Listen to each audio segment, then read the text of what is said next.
नमस्कार मंडळी, राधनी क्रिएशन्समध्ये तुम्हा सर्वांचं स्वागत आहे. आज आपण शॉर्ट कुर्ती बनवणार आहोत. त्यासाठी मी 2.5 मीटर मल कॉटन फॅब्रिक घेतलेलं आहे. हे कॉटनचं पोत अतिशय मऊ आणि मुलायम असतं. हे बघा, मी याला 4 फोल्ड करून असं ठेवलेलं आहे. तर आता आपण सर्वप्रथम माप लावून घेऊया. यासाठी सर्वात अगोदर मी वरून या कापडाला सरळ करून घेणार आहे.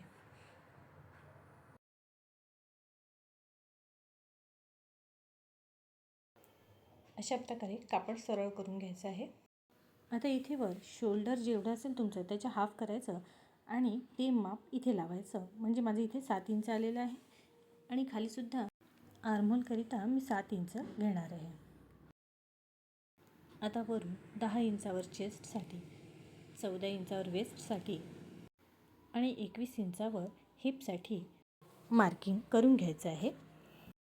आणि जितकी आपल्याला उंची टॉपची पाहिजे आहे ती लास्ट लेंथ पण आपण इथे मार्क करून घेणार आहोत. मी 30 इंच लांबीचा हा ड्रेस शिवणार आहे. आता या सगळ्या मार्किंग मी स्केलने स्ट्रेट करून घेणार आहे, म्हणजे आपल्याला माप लावायला सोपं होईल. एक्स्ट्रा फॅब्रिक आपण कट करून घेणार आहोत. आता वर जिथे आपण आपल्या आर्महोलसाठी मेजरमेंट लावलं होतं तिथे आपण आपल्या चेस्टचा 4th पार्ट घ्यायचा आहे. इथे मी 10 इंच घेत आहे, कारण इथे चेस्टचा 4th पार्ट 10 इंच येतो आहे. आणि त्याच्या खाली जिथे आपण चेस्टसाठी मार्किंग केलं होतं तिथेसुद्धा 10 इंचच घ्यायचं आहे आणि हे एका सरळ रेषेत ड्रॉ करायचं आहे. असं केल्याने काय होईल, जेव्हा आपण खाली चेस्ट कमी करत नेतो ना, तेव्हा आपली छाती दबणार नाही.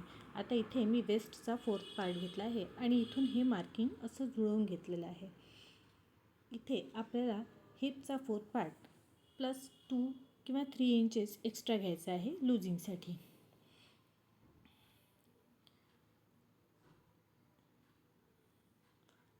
आणि इथेही हे मार्किंग मी असं जुळवून घेणार आहे. जितकं हिपचं मेजरमेंट घेतलं आहे तितकंच मी खाली घेणार आहे आणि ते असं स्ट्रेट करून घेणार आहे. आता बघा, मी इथे लूजिंगसाठी म्हणून 2-2 इंच एक्स्ट्रा घेते आहे.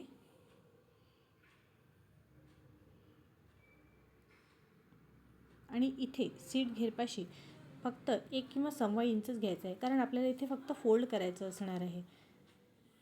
तेव्हा इथे जेवढं जास्तीचं घेतलं आहे तेवढंच एक्स्ट्रा मी खाली घेणार आहे. आणि हे सगळे पॉईंट्स आता आपण एकमेकांना असे जुळवून घेणार आहोत. आता आर्महोलचं जे काही मेजरमेंट आहे त्याच्या सेंटरमध्ये मार्किंग करायचं आहे आणि इथून असं आपल्याला आर्महोलचा शेप द्यायचा आहे. हा मागच्या आर्महोलचा शेप झाला. आता इथूनच याच पॉईंटपासून अर्धा इंच आत घ्यायचं आणि हा समोरच्या आर्महोलचं मार्किंग झालं.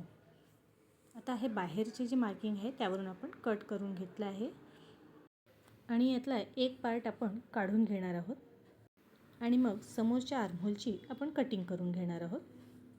बघा, समोरच्या आर्महोलची कटिंग झाली आहे. आता इथून मी 3.5 इंचावर गळ्यासाठी मार्किंग करून घेणार आहे आणि इथे 1/2 इंचाचा उतार देणार आहे. हे आपण कट करून घेणार आहोत. गळा मात्र मी आत्ता कट करणार नाही आहे. मी गळ्यासाठी दुसऱ्या कापडावर मार्किंग करून तो आधी याला अटॅच करणार आणि मग गळा कटिंग करणार. समोरचा गळा मी 5.5 इंच घेतलेला आहे आणि 3 इंचावर मी गळा गोल ठेवणार आहे आणि पुढे फक्त त्याला छोटासा कट देणार आहे. हा गळा सध्या खूप ट्रेंडमध्ये आहे, तर इथे गळ्याला गोलाई देणार आहे मी. आणि इथून खाली आपण छोटासा असा त्रिकोण करून घेणार आहोत. हा असा पद्धतीचा हा गळा होणार आहे. मागच्या गळ्यालासुद्धा मी 1/2 इंच उतार दिलेला आहे आणि इथे मी 3.5 ते 4 इंचाचा गळा ठेवणार आहे. इथेही असा बॉक्स बनवून मी फक्त गोल गळा घेणार आहे. आता आपण स्लीव्जची कटिंग करून घेणार आहोत. तर इथे मी 17 इंचची माझी रेडी स्लीव्ज ठेवणार आहे आणि 1.5 इंच एक्स्ट्रा घेतला आहे. अर्धा इंच वर शिलाईसाठी आणि 1 इंच खाली फोल्डिंगसाठी. 3.5 इंचावर आपण असं मार्किंग करून घेणार आहोत.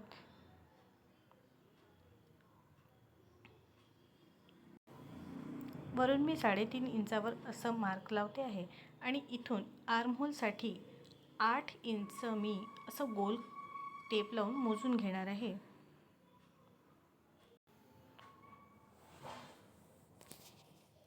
आणि पुढे 2 इंच एक्स्ट्रा, म्हणजे आपल्याला टोटल इथे घ्यायचा आहे जो आपल्या चेस्टचा 4th पार्ट आहे तोच इथे लावायचा आहे. स्लीवच्या खालच्या बाजूला मोरीचं हाफ मेजरमेंट लावायचं आहे आणि इथून हे आपण असं मिळवून घेणार आहोत.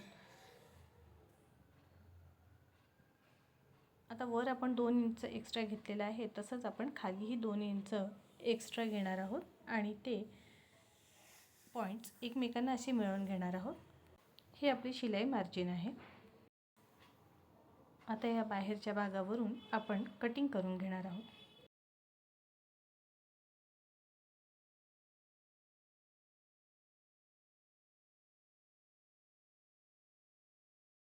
आता स्लीव जशी ओपन करून घ्यायची आहे, दोन्ही स्लीवची सुलट बाजू ही आतल्या साईडने ठेवायची आहे. समोरच्या बाजूसाठी असं 1/2 इंच एक्स्ट्रा मार्किंग करून घ्यायचं आहे आणि याला कट करायचं आहे. हा आपला फ्रंट साईड आणि हा बॅक साईड. आता हा मी गळ्यासाठी कापड कापून घेतला आहे सेम गळ्याच्या डिझाईनचा. आता याचा सेंटर आणि याचा सेंटर असा मिळवून घ्यायचा आहे आणि इथून अशी शिलाई द्यायची आहे आणि हा जो आतला भाग आहे हा कट करून घ्यायचा आहे. बघा मी गळ्याला शिलाई दिली आहे आणि आता हा आतला पोर्शन मी कट करून घेणार आहे आणि तिथे छोटे छोटे कट्स देणार आहे, जेणेकरून गळा आतल्या बाजूने सहज पलटवता येईल. मागचाही गळा मी अशाच प्रकारे तयार करून घेतलेला आहे. आता दोन्ही कापड एकमेकांवर अशा पद्धतीने ठेवायचे आहेत आणि शोल्डर जॉईंट करायचे आहेत. शोल्डर जॉईंट कसे करायचे ते मी तुम्हाला सांगते.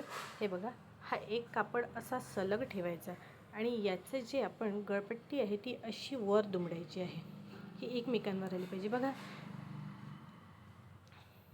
हे अशा पद्धतीने इथे शिलाई लावायची आहे. शोल्डर्स मी जॉईंट केलेले आहेत. आता याला आपण स्लीव्ज अटॅच करणार आहोत.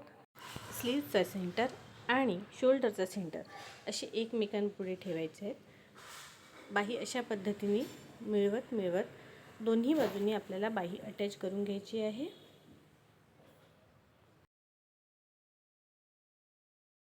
अशाच पद्धतीने आपल्याला दोन्ही बाजू अटॅच करून घ्यायच्या आहेत आणि बाहीच्या खालच्या बाजूला अशी 2 फोल्ड करून आपल्याला शिलाई द्यायची आहे. अशाच प्रकारे मी दोन्ही बाह्या ड्रेसला अटॅच करून घेतलेल्या आहेत. आता आपण फिटिंगची शिलाई देणार आहोत. दोन्ही बाजूला फिटिंगची मार्किंग करून त्यावरून शिलाई करून घ्यायची आहे आणि चारही बाजूच्या साईड अशा फोल्ड करून शिवून घ्यायच्या आहेत. खालीही दोन्ही बाजूला असं फोल्ड करून डबल फोल्ड करून शिलाई द्यायची आहे आणि गळ्याभोवती तुरपाई करून घ्यायची आहे मागून आणि पुढून. बघा, आपली शॉर्ट लेंथ कुर्ती रेडी झालेली आहे. याला बाहीला आणि खालच्या बाजूने मी दुसऱ्या कापडाची अशी पायपिंग करून घेतली आहे, जी अट्रॅक्टिव्ह दिसते आहे. तुम्हीही अशा प्रकारे पायपिंग करून घेऊ शकता. हा कुर्ता तुम्ही जीन्स, फरशी सलवार यांच्यासोबत पेअर करू शकता. अतिशय सुंदर दिसतो आणि सध्या खूप ट्रेंडिंगमध्ये सुद्धा आहे. व्हिडिओ आवडला असल्यास लाईक करा, रागिनी क्रिएशन्सला सबस्क्राईब करा. पुन्हा भेटूया अशाच एका नवीन व्हिडिओसह. तोपर्यंत बाय बाय.